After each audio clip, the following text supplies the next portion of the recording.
Hi, this is Jeff Bangeter, President of WSB Mortgage Services, and I want to show you a very simple way to understand how your reverse mortgage works.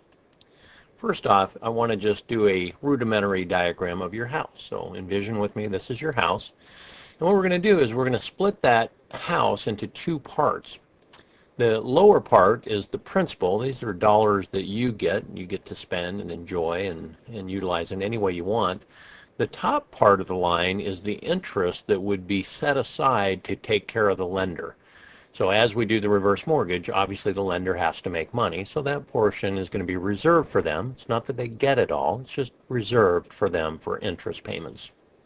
I'm going to do an example of a 72-year-old with a $200,000 home.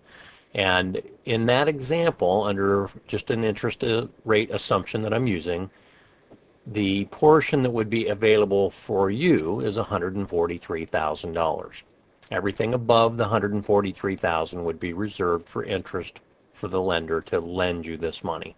So that's at section 4, the top of the line.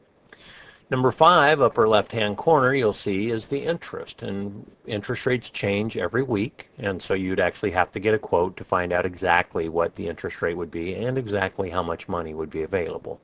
But just bear in mind, there is interest on a reverse mortgage. You're just not paying it until you move, sell, or die.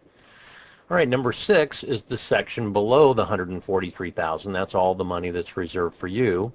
And there's a portion of that that's going to go for costs. You see item 7, lower left-hand corner, would be the loan origination fees, the mortgage insurance premium to FHA and HUD, appraisals, credit reports, and all of those types of things would be lumped into item 7. Item 8 would be all of your debts against your current home. So maybe you have a $50,000 line of credit that we need to pay off. And so that would be included in there. So that's all coming out of item 6. There's also payments that you would take. Item 9, lower right-hand corner, you might be taking monthly installments, or you might have a credit line and you're taking just chunks of money periodically. But all that money is, again, money that's available to you. You can choose how you want to receive it.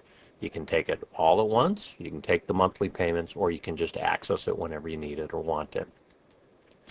Item 10 is the interest that would be accruing against any money that you have borrowed, and that would be, again, reserved for the lender. They don't get it right now, but it's reserved for them.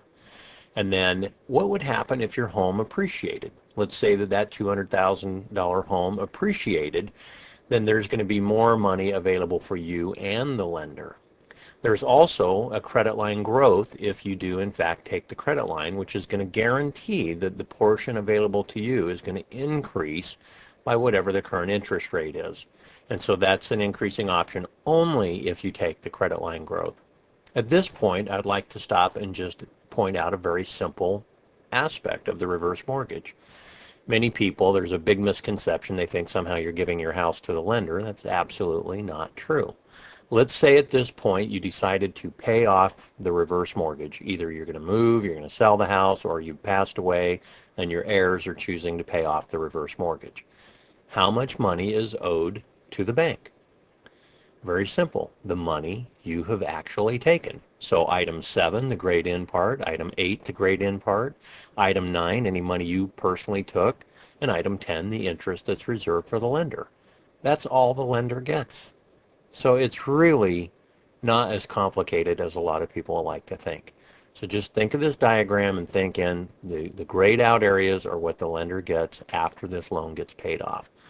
Very simple process. If you have any questions, give us a call, 866-309-6626. Thanks for watching.